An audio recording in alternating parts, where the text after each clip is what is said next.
Good morning, gamers.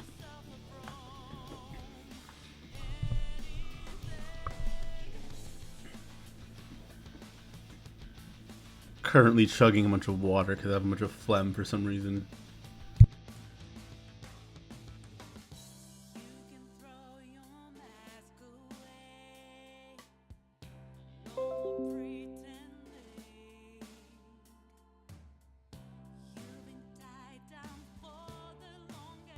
How are we doing on this fine evening?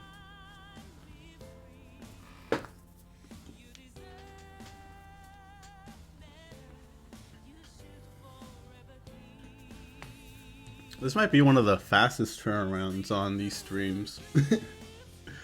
We had a bracket on the last day of the season. If I remember correctly, Fighters Formal was on that day. Been a bit of a hectic several days since then, about a week since, but EP, I feel that. I feel like after daylight savings, I haven't I haven't quite settled back in yet. I had like a 6 a.m. shift. I'm pretty sure I saw the time switch over. It was terrible. Hope you're doing well, Isaac.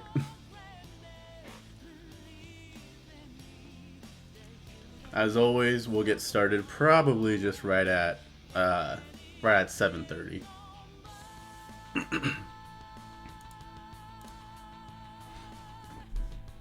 Wait, let me check something with this music. Okay.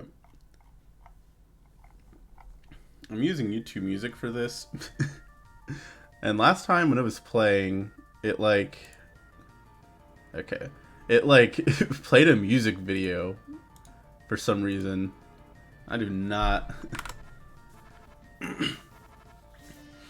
did not have the I've never watched music videos just or listen to it through that, so anyway. Alright, everybody. Do we have any predictions? I don't really have a whole lot of announcements here. I kind of mentioned this, but there's going to be a lot of streams coming up. So I guess I'll just get that out of the way. We've got Iceberg stream, maybe sometime this weekend. GWA Summit, little thing, just to kind of rebuild hype a bit. It's been a lot of live stuff going on, I won't lie to y'all, but I'm excited for that still. And then, what was the other big one? There's so much shit. Iceberg, Summit, this PR. Oh yeah, and then of course the Pepsi SQ CWA 2025 full ranking. That's super unofficial. It's really just something for fun. And to kind of take a look back on the year. If I had easier turnaround, it would honestly be not be the worst thing to try and integrate with the Smashies, but the Smashies also tend to be pretty fucking long. So I don't know, maybe next year I'll do kind of a mix of something, but just like a CWA 2025 rewind or something. Who knows? But anyway, it's 7 p.m. and we'll pretty much get right into it. Like I said, not a whole lot besides just the PR. It's pretty much just entirely the PR, actually, now that I think about it. Maybe at the end, I'll just touch on what are the upcoming qualifiers for GWA Summit. But the main focus is going to be the PR. And you guys already know what it is. We've got... Wait, hold on, let me see. Okay, I'm going to use the arrow keys because my mouse has been fucking weird recently. But CWA Winter 2025 Power Rankings. Got 10 people on here. No honorable mention this time around. Bit of a slower season. You only needed 3 tournaments to qualify this time around. So, why don't we just get started? Starting off at number 10. And honestly, nothing else other than to just say that this was probably a long time coming in many people's opinions. This is a player who, this is, I believe this is the only person who's new to the PR. And that player is, of course, going to be Leavenworth's own Swafog. Now, as you can see, not a whole lot of data in terms of notable wins and stuff. And to be honest, I think at the end of the seasons, he could honestly be even higher than this.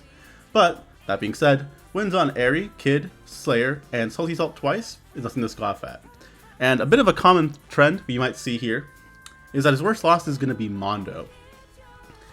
That is not the most uncommon worst loss around. And so I mentioned that there weren't going to be any honorable mentions. However, I'd say that and that's true, but someone who shows up quite a bit is going to be Mondo on these things. And he's definitely a bit of an improver over the season, so we'll see how he turns up. But first at Epoch 42, second at Retrograde +5, and then fourth at Epoch 40, and seventh at Epoch 41. With Bracket Demon being 0-1 to Captain of Johns, which technically could have been any number of players. Bracket Blessing being Renato, formerly known as F. Sam Chaz at 2-0, and a bit of a rivalry with Salty Salt in the 2-1 head-to-head.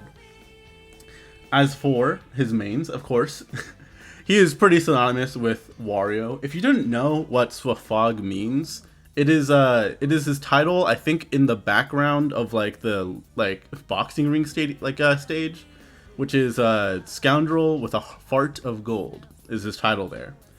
And secondary, Sephiroth, because that actually pulled up some results here and there. But anywho, shoutouts to Swafog for making his power ranking debut.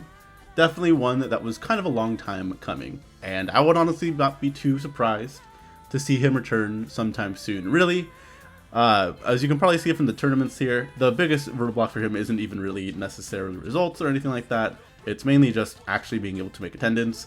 Funny that he actually goes to 4 tournaments in the season that he only needs 3, but I digress. In any case, shout out Swafog at number 10.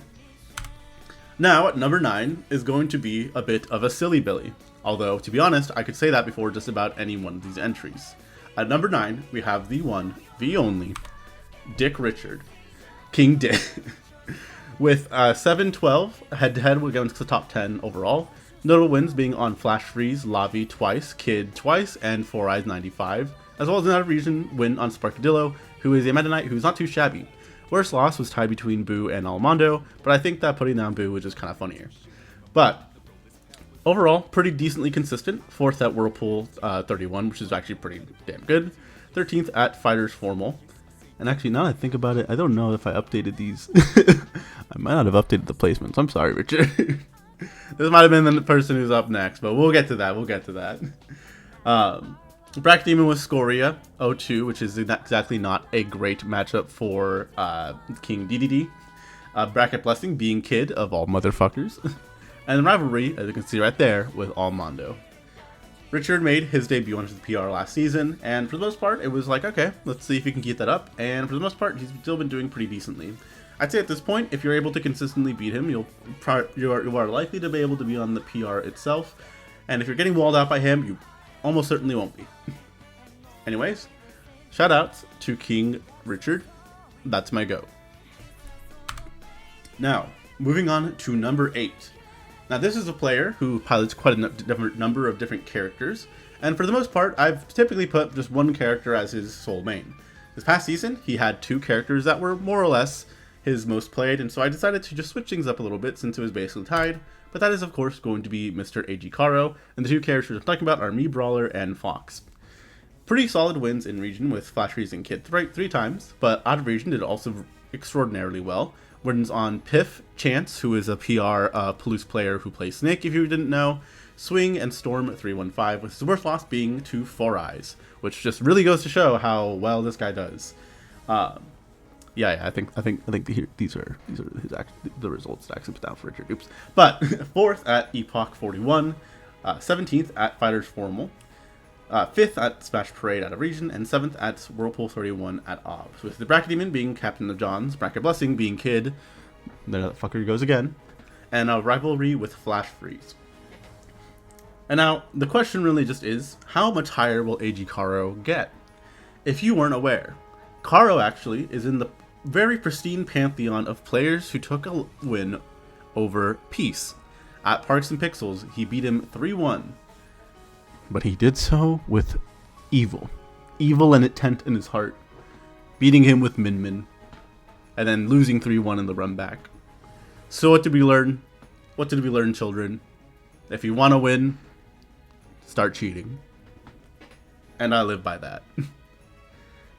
Anyway, moving on. to number 7.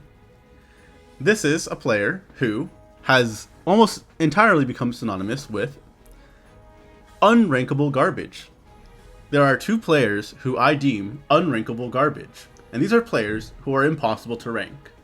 First on this list is going to be Kid. Do you see those wins? Hydro, J-Muse, Lavi, Funny Tune, Bruh City, Piff, Diva twice, Big Daddy Nom Nom, and worst lost to Gucci Pucci twice? Why isn't he higher? Because this man likes to throw. He is 0-3 to Caro, 0-2 to Richard. He likes to just dick around. He goes absolutely fucking nuts versus the out-of-region players. But only 2 actual in-region wins is a little rough.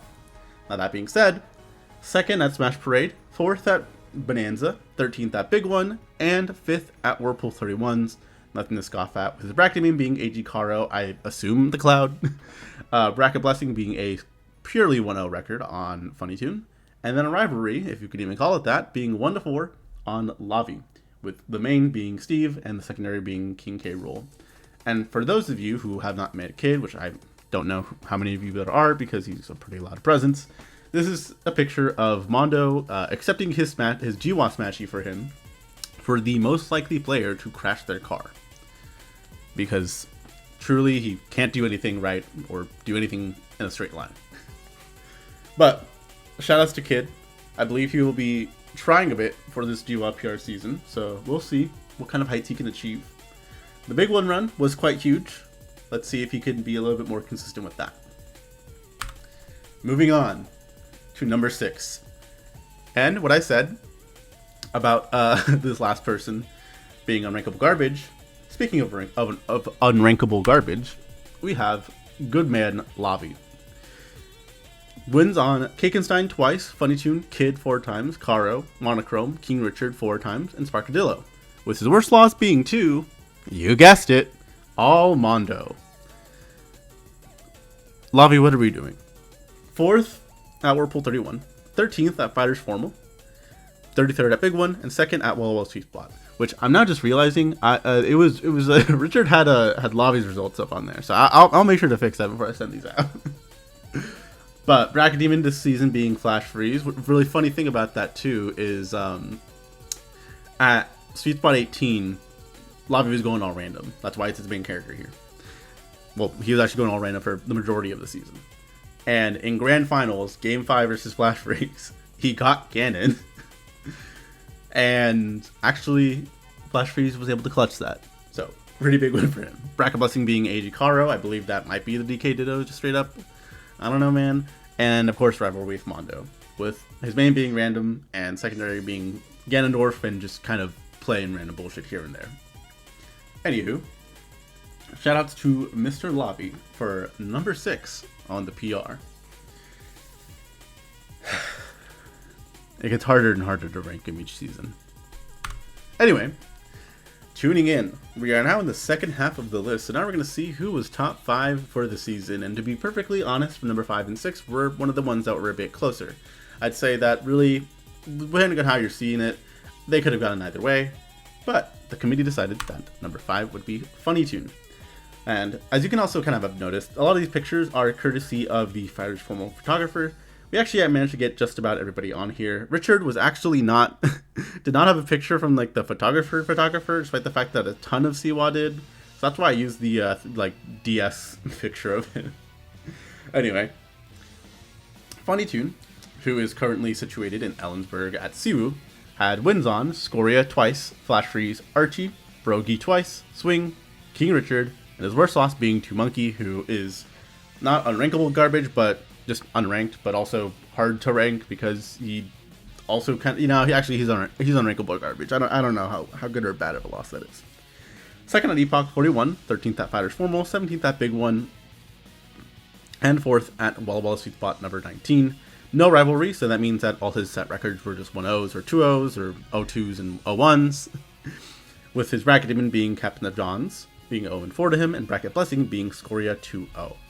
Maining Sonic, and not quite going secondaries. I don't want to hear it, Funny too. Anywho, Isaac is definitely a player who I think it can get even higher than this. There is this little thing that they're going on where they want to have CWA take over the top 3, and to be honest, I think that they absolutely could, as we'll get to in a bit. But Isaac also currently, I believe, is a little bit behind on being able to grind because he doesn't have a Switch of his own, which just really goes to show that Sonic is fucking broken, and just pick top tiers. So if there's any lesson from today, it's just that, drop your mid tier for like a top tier. Except for Marth, because he's cute. But anyway, shout out to Funny Tune, ranked number 5. I honestly can't remember if he was number 5 or number 4 last season, but we'll see him definitely climb for sure. Now, moving on to number 4. And this is a player where anybody who's had a bit of a keen eye has noticed that there's definitely a player who has yet to be ranked, who is definitely going to be on here with the number of mentions I've had regarding this player. And that player is a bit of a PR staple. So let's introduce, at number 4, Flash Freeze. As you can see, this has been one of his best seasons, getting a 3-0 record on lobby, beating Relward, who's a very good player from, I believe, Boise. According to Airy, he doesn't even, he competes in Palouse, but I think apparently just lives in Boise, but heads over sometimes. I don't know. Kid, Cinnamon, Anomaly twice, Airy, Bedside Cheese, AG Caro, Diva, Big Daddy Nom Nom, Sofog, Four Eyes, King Richard twice, and worst loss being to Dick Richard.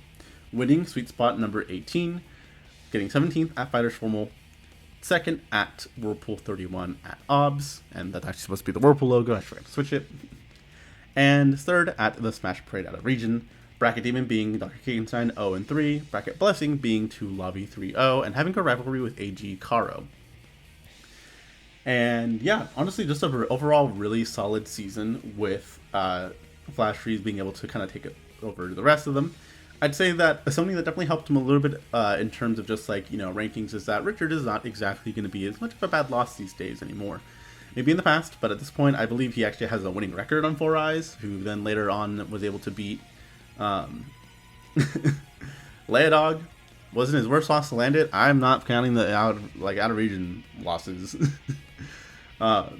This is an in-region ranking. If it was like a GWA PR thing, then sure. But also, no one's, half the chat is not going to know who the fuck's Landed is.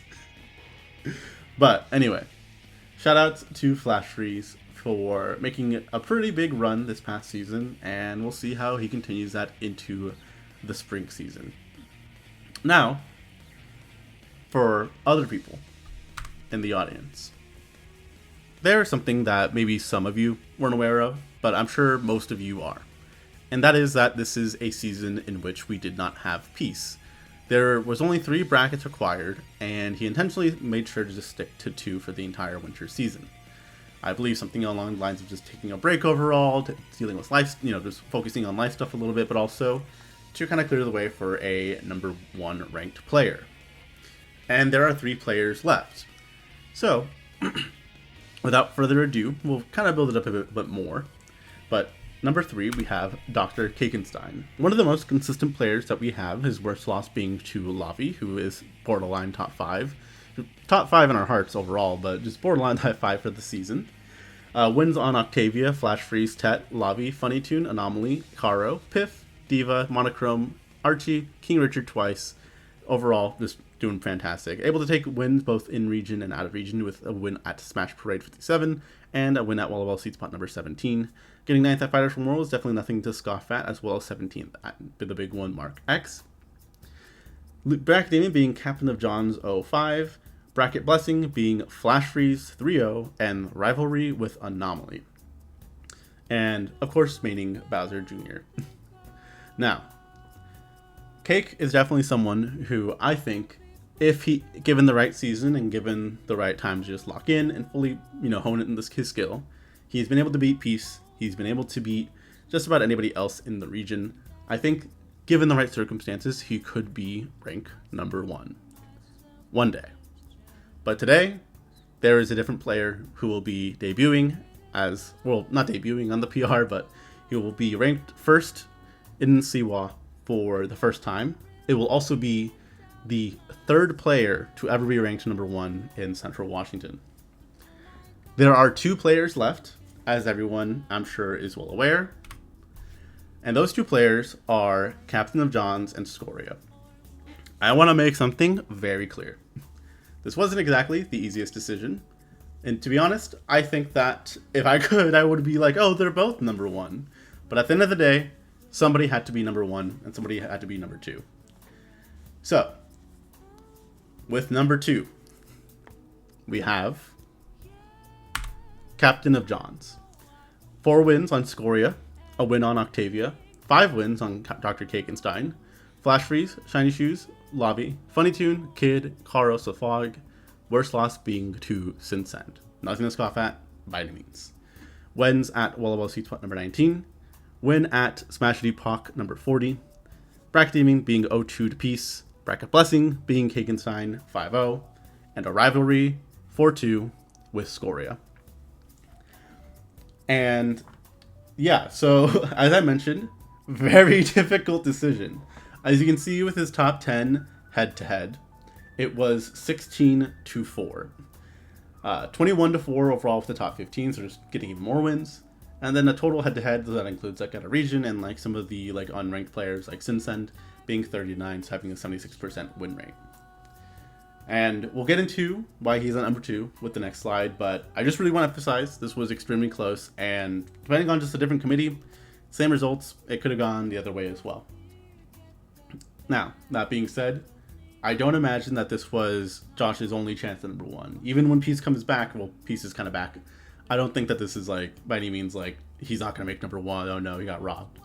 I wouldn't be surprised if as soon as sometime later this year, we see him make it up to rank number 1. Anywho, shoutouts to Captain of Johns for being, once again, ranked number 2 in the region. But there was a bit of a demon to be reckoned with this season. There was a bit of somebody who, at every big regional, at all the big tournaments, was always, who started to, at this point, whenever we go to regional, whenever CWA makes it out, I'm going to put my money that he will probably be the top placing player. And that is, of course, going to be the new rank number 1 for the winter PR season and the third player to ever be ranked number 1 in the region, Scoria. 2 wins on Cattail, 2 wins on Captain of Johns, win on Hydro, Octavia, 3 on Kakenstein, Lobby, Sinsend, Karo, King Richard twice. Worst loss being to Funny Tune. And outside of that worst loss to Funny Tune, I think his only other losses in region were to Peace and Josh. Notable placements being at first at Bonanza bracket 10. I believe this was the last bracket of the season. 3rd at Fighters Formal, which, if he knew what Incineroar down smash looked like, could have been 2nd or 1st. 9th at the Big One Mark 9, which was the biggest tournament of the season. And 2nd at Walla Walla Sweet Spot number 19. Bracket Demon being, sillily enough, Funny Tune 0-2. Bracket Blessing being 3-0 on Kakenstein, and then the rivalry being 2-4 with Captain of Johns. And yeah, like I said, this could have gone either way, but I think that, at least for me, what pushed it over was just that at every one of the biggest big tournaments, that he just simply did better. They both had very similar results in region, and I think, at least for me, the kind of tiebreaker, personally, was Bonanza bracket 10. Because you can see that the head-to-head there is 2-4. But at Bonanza bracket, Josh got 3rd, losing to Sinsend and losers after losing to Scoria in winners. Maybe it's a shoulda, woulda, coulda, just hypothetical, but in my mind, he would have likely made that rivalry or that like head-to-head almost even with 3-4 if he was able to like fight him again. But we never got that because he ended up fighting Sinsend instead and didn't drop a set to him. In fact, I believe at that exact tournament, as you can see with the 2-0 record, he actually was the one who double eliminated him. Now, that being said, again, this can go any number of ways. Maybe people started learning the Meta Knight matchup, and maybe he just, ekes back a little bit. Maybe Josh locks in and starts brutalizing the hell out of people again. Maybe this fills him with rage.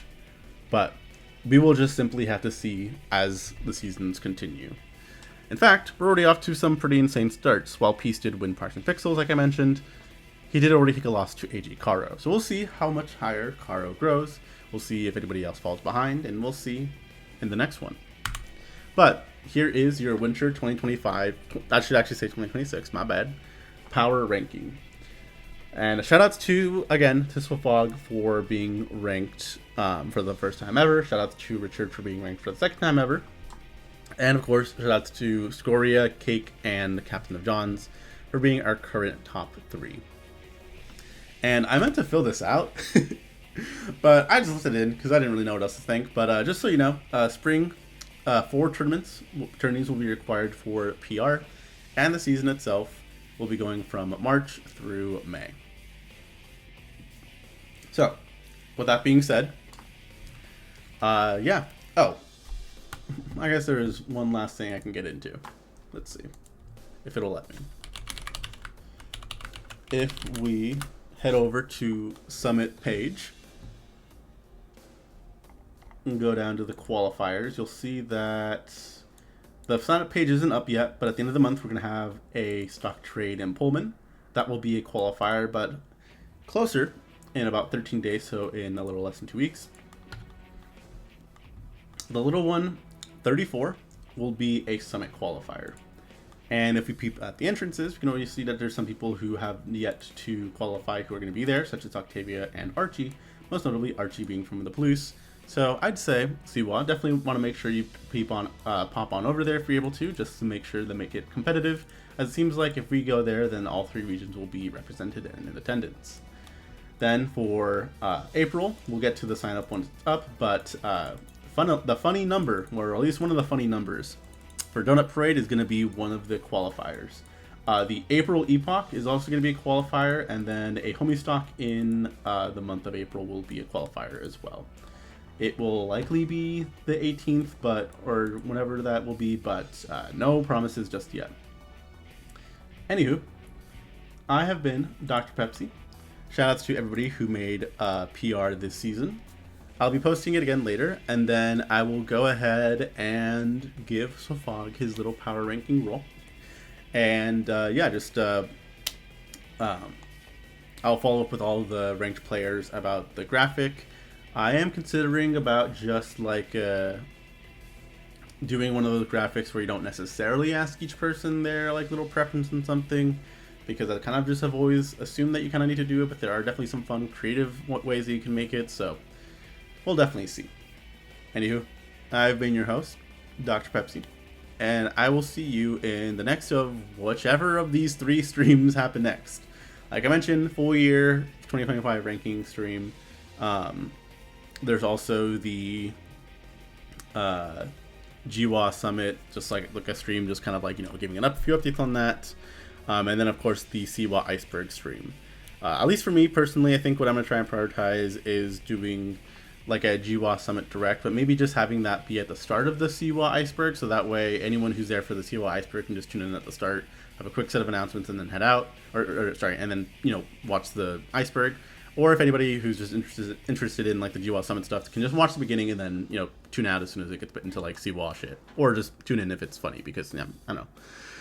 The Iceberg is definitely something that is interesting because of just like, what do I put at the bottom? Is it like the funniest stories? Is it the most obscure things? Because like people submit things like, oh yes, the Team Greece or 6 p.m. And it's like, I guess that there's like a number of people in the region who don't really know about these things, but like, does that make it worthy of being close to the bottom? I don't think so. So there's a number of different factors, and when I do drop the Iceberg, it'll probably be like, slide by slide and kind of just like made it as a presentation. Then I'll take suggestions from Twitch chat during it, if there's anything I miss, anything that like, you know, maybe isn't worthy of being an iceberg, and then I'll like make the full image later. Because to be honest, making the actual iceberg image is not very hard. There's like just picture templates, and you just write a bunch of text all over it. That's pretty much it. Anywho, I will see you guys in the next stream. Like I mentioned, it'll probably be the Iceberg plus Summit stream, whatever. See you guys then.